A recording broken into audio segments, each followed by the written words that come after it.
안녕하세요. 팟캐스트에는 진행을 맡은 박현실입니다. 여러분, 요즘 1인 미디어라는 말 정말 많이 들어보셨죠?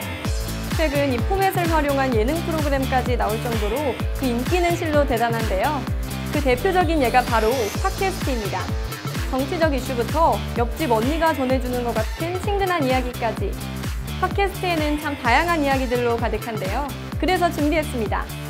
그중 핫한 팟캐스트를 골라 전해드리는 팟캐스트의 눈. 그 첫 번째 이야기 시작해볼까요?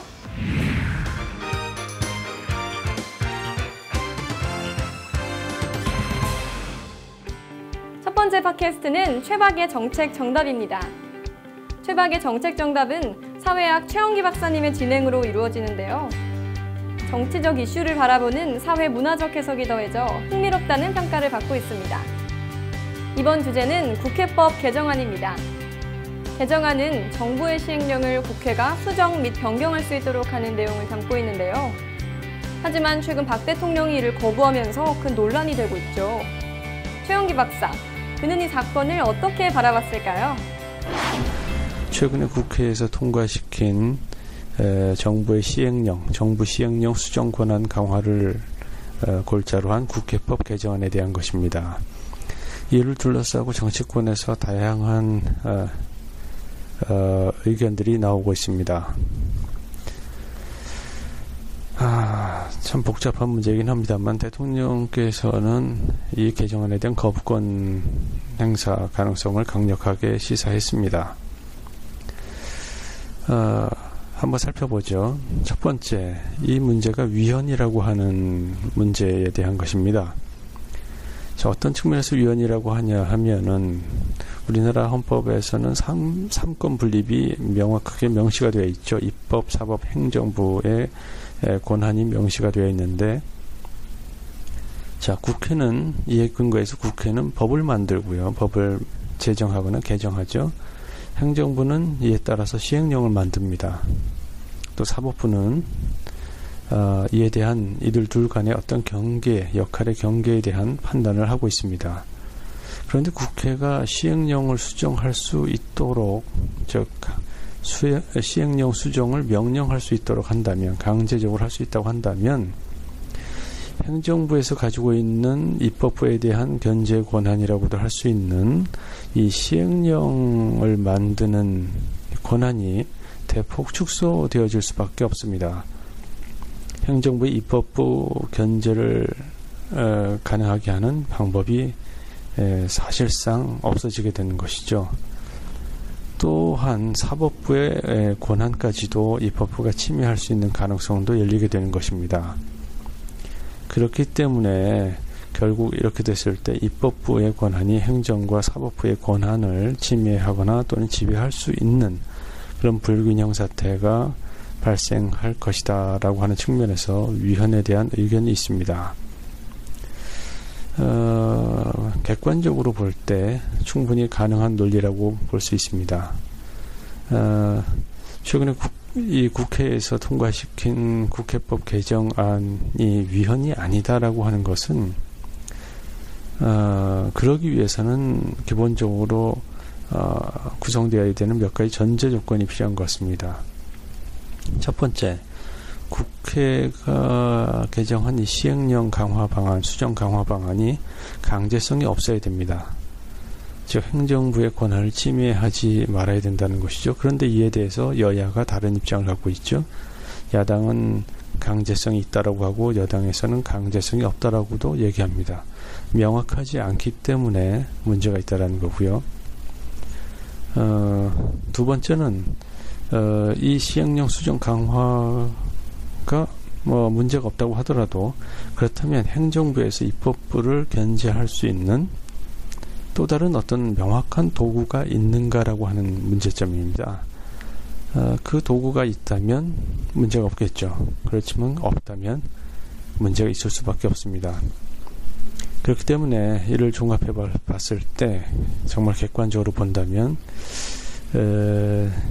국회에서 통과시킨 이 국회법 개정안은 다소 위헌 소지가 더 많을 수 있다. 그 가능성이 더 높다라고 볼 수 있겠습니다. 삼권 분립의 원칙을 비교해 봤을 때 조금 입법부가 지나치게 강화되는 것 아닌가라고 하는 것이죠. 자, 이에 대해서 SNS상 지금 여론이 한창 만들어지고 있는데요. SNS상 여론은 이렇다고 합니다. 이 국회의 입장에 대해서 다소 부정적이라고 하는데 왜 그럴까요? 제가 볼 때는 두 가지 커다란 이유가 있는 것 같습니다. 첫 번째는 정치권에 대한 국민의 불신이 상당히 많다라고 하는 측면에서 한번 생각해 볼 수가 있겠습니다. 우리가 그 조사를 많이 해보죠. 국민들이 갖고 있는 신뢰도에 대한 영역별 신뢰도 조사를 많이 해보는데 정치권이 언제나 가장 꼴찌였습니다.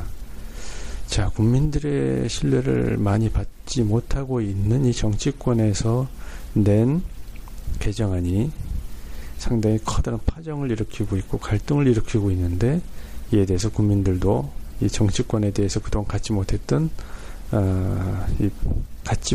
신뢰의 문제, 즉 불신의 문제를 여기에 연결해서 같이 생각하고 있는 것이 아닌가라고 하는 그 추론을 해볼 수가 있겠고요. 두 번째는 야당이 제기한 시행령 수정 강화 방침이 국민을 위한 순수한 의도보다는 이 여당이라든가 정부와의 관계 속에서 세월호를 중심으로 어떤 유리한 위치를 차지하기 위한, 점유하기 위한 야당의 강경 모드에서 출발했을 가능성이 높다라고 하는 생각에서 아마도 이 부정적인 입장을 나타내는 것 같기도 합니다. 특히 공무원연금법 개정이 가장 중요한 이슈였었는데 전혀 관계가 없을 것 같은 세월호 특별법 시행령의 조사 1과정이었었나요?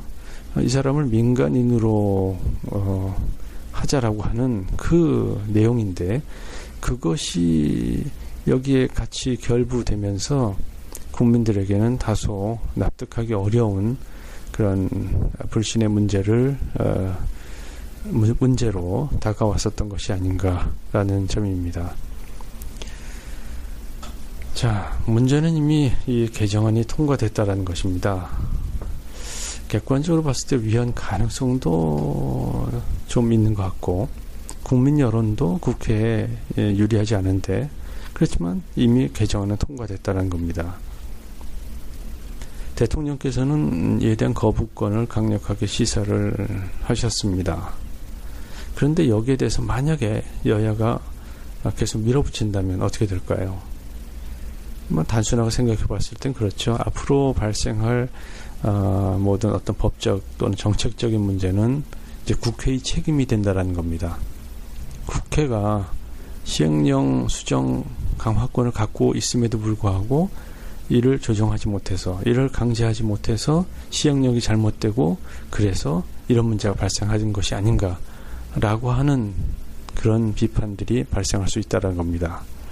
그전에는 행정부의 책임이었었죠. 정책의 잘못된 부분은 대부분 행정부의 잘못이었습니다. 그런데 이젠 그것마저도 국회의 책임이 될 수 있다라고 하는 그런 점이 있습니다.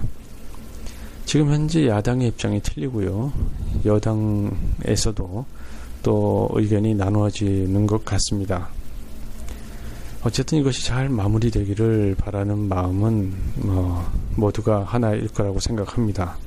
가장 합리적이고 객관적인, 그리고 이 나라를 위한 그런 방향으로 이 문제가 된다면 하는 희망을 가져봅니다.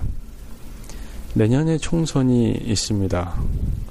앞으로 이 문제가 내년 총선에 어떤 영향을 줄지 한번 예의주시해 볼 필요도 있지 않을까, 이런 생각을 해봅니다. 네, 이번에는 취미 활동에도 도움이 되는 팟캐스트 하나 소개해 드릴게요.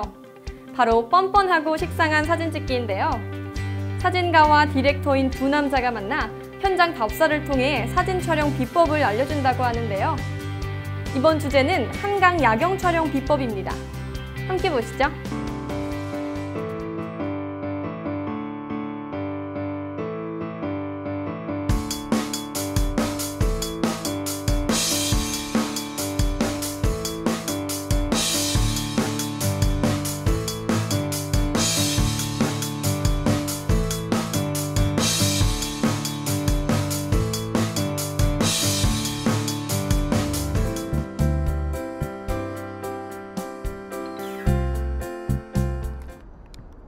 네, 이곳은 이제 서울의 그 우수 조망 명소로 그 서울 저쪽 앞에 있는 그 다리 5개, 지금 뭐 서강대교, 마포대교, 원효대교, 그 다음에 한강철교, 한강대교, 이렇게 5개 다리를 볼 수 있고요.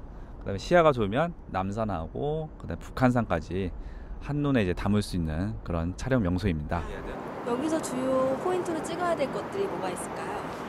이곳에서 주요 포인트로 찍어야 될 부분은 저는 이제 개인적으로 크게 2가지 생각하고 있는데요. 저쪽에 보시면은 저기 그 63 빌딩 있죠. 저 63 빌딩이 좀 더 해가 떨어지거나 아니면 이럴 때 실루엣으로 이제 해서 담으시면은 좀 더 극적인 그런 느낌을 담을 수 있고요. 그다음 저 앞에 보이는 그 한강대교 있죠. 그러니까 한강대교로 지금 이렇게 위에서 아래로 보면서 찍을 수 있는 곳이 그렇게 많지 않습니다.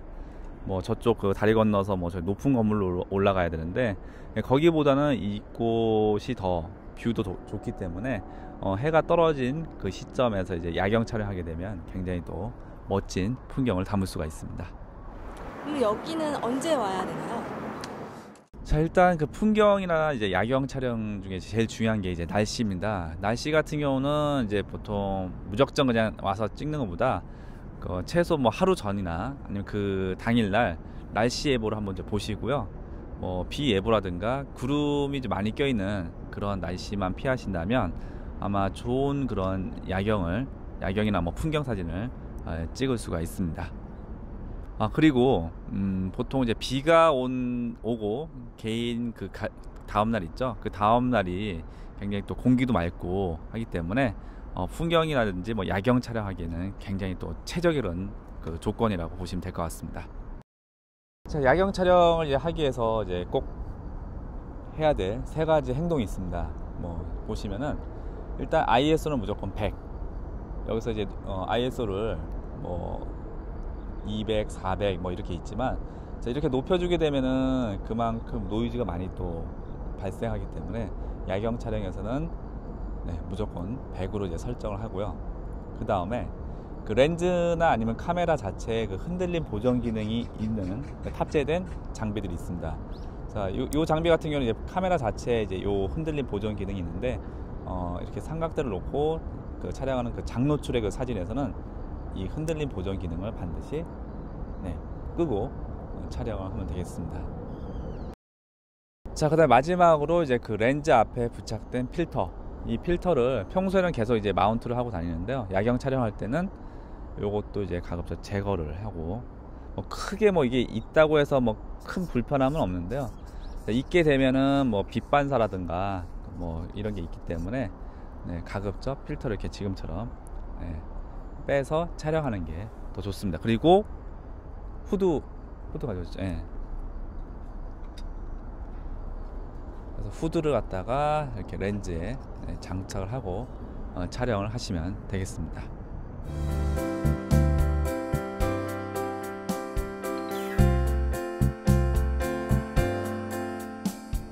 지금 서서히 그 해가 지금 떨어지고 있어서 보시면은 좀 건물에 이제 불들도 이제 들어오고 요 밑에 그 한강대교 있죠. 저 한강대교도 지금 불이 좀 들어와 있습니다. 그래서 아까 이제 해가 떨어지기 전과 지금 완전히 지금 다른 모습이거든요. 자, 이때 이제 그 촬영을 이제 하실 텐데요.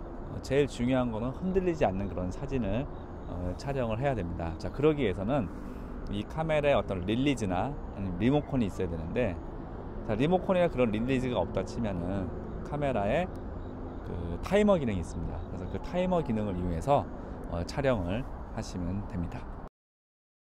자, 타이머 같은 경우는 지금 이 카메라는 제가 2초부터 30초까지 이제 줄 수가 있는데요.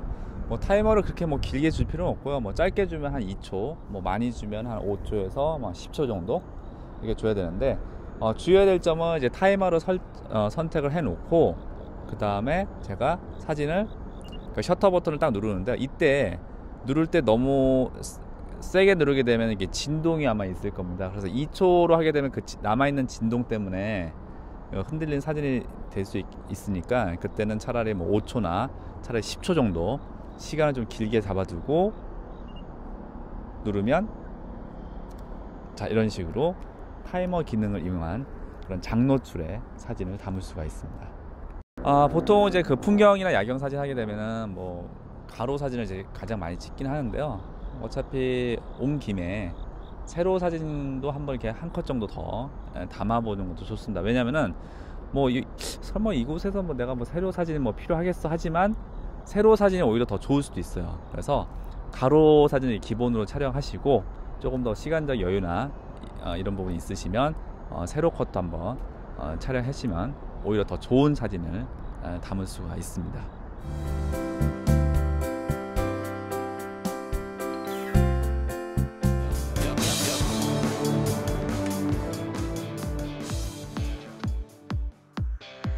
환경 보호. 요즘 같은 젊은이들이라면 꽤 둔감한 부분일 수 있는데요. 하지만 여기 열대우림을 지키기 위해 직접 행동에 나선 외국의 젊은 물리학자가 있습니다. 그는 당신의 중고 휴대폰만 있으면 열대우림을 구할 수 있다고 말하는데요. 과연 무슨 뜻일까요? 마지막, 테드 토퍼 화이트의 강연입니다.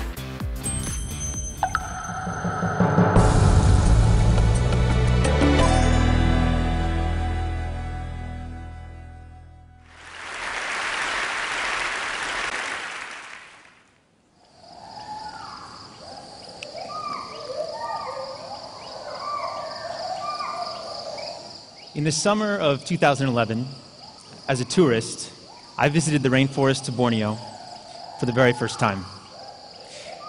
And as you might imagine, it was the overwhelming sounds of the forest that struck me the most. There's this constant cacophony of noise. Some things actually do stick out.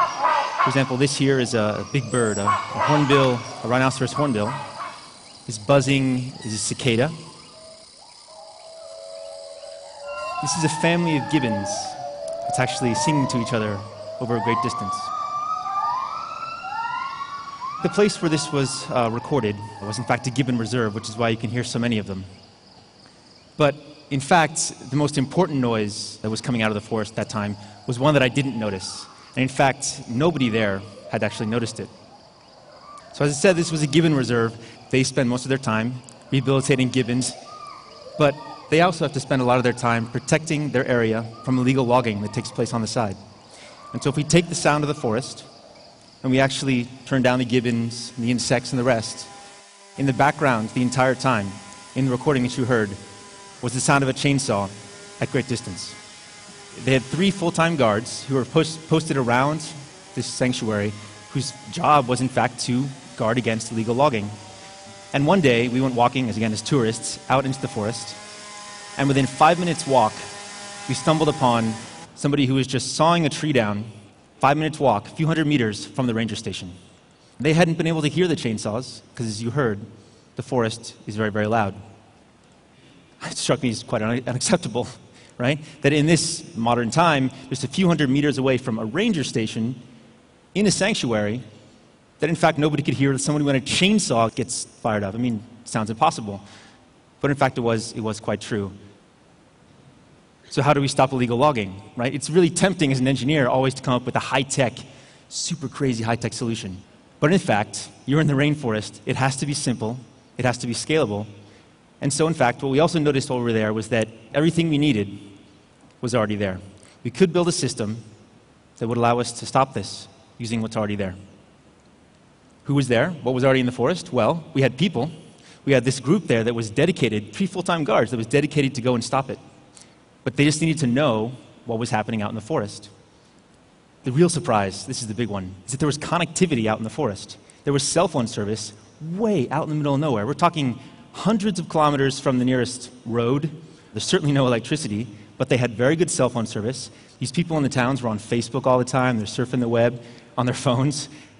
And this sort of got me thinking that, in fact, it would be possible to use the sounds of the forest, pick up the sounds of chainsaws programmatically, because people can't hear them, and send an alert. But you have to have a device to go up in the trees, right? So if we can use some device to listen to the sounds of the forest, connect to the cell phone network that's there, and send an alert to the people on the ground, perhaps we could have a solution to this issue for them.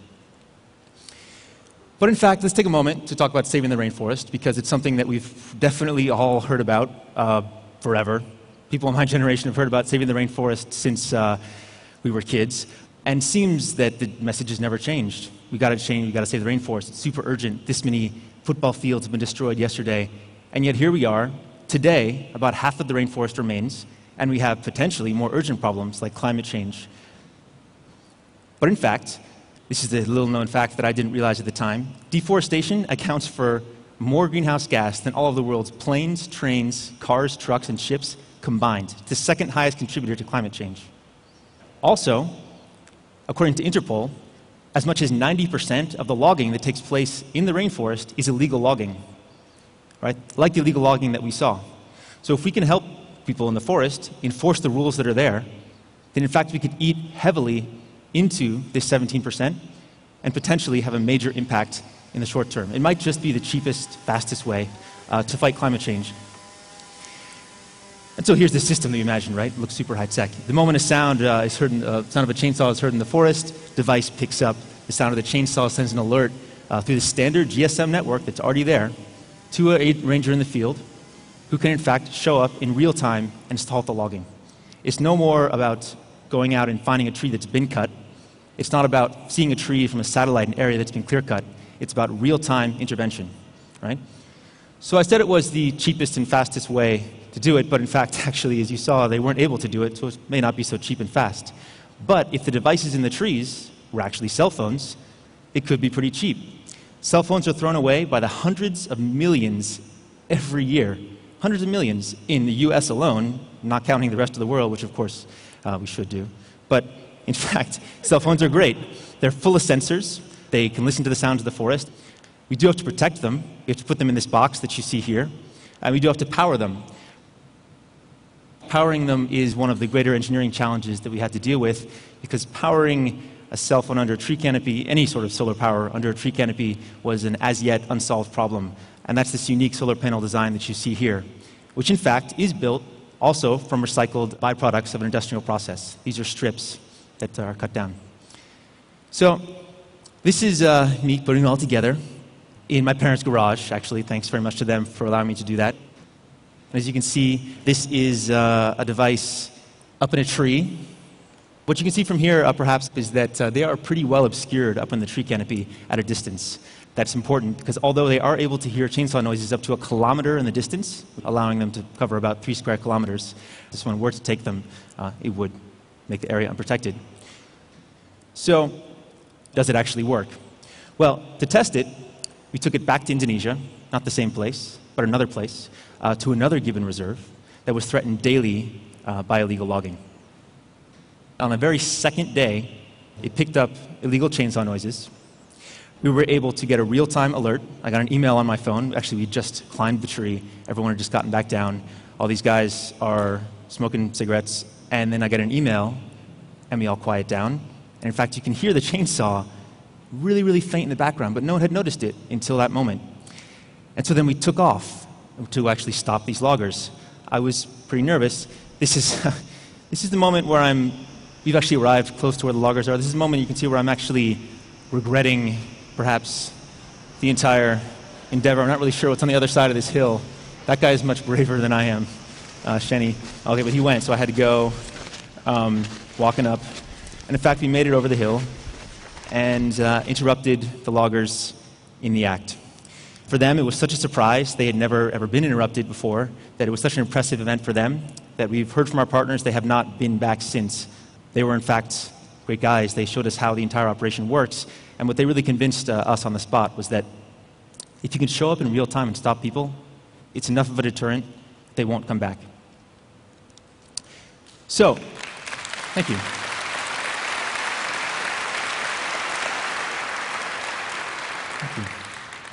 Word of this spread, possibly because we told a lot of people. And in fact, then some really amazing stuff started to happen. People from around the world started to send us emails, phone calls. What we saw was that people throughout Asia, people throughout Africa, people throughout South America, they told us that they could use it too. And what's most important, what we'd found that we thought might be exceptional, in the forest there was pretty good cell phone service. That was not exceptional, we were told. And that particularly is on the periphery of the forests that are most under threat. And then something really amazing happened, which was that people started sending us their own old cell phones. So in fact, what we have now is a system where we can use people on the ground, people who are already there, who can both improve and use the existing connectivity, and we're using old cell phones that are being sent to us with people around the world that want their phones to be doing something else in their afterlife, so to speak. And if the rest of the device can be completely recycled, then we believe it's an entirely upcycled device. So again, this didn't come because of any sort of high-tech solution. It just came from using what's already there. And I'm thoroughly convinced that if it's not phones, that there's always going to be enough there that you can build similar solutions that can be very effective in new contexts.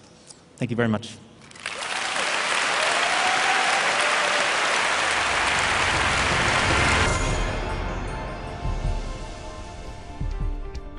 와, 정말 멋진 분이네요.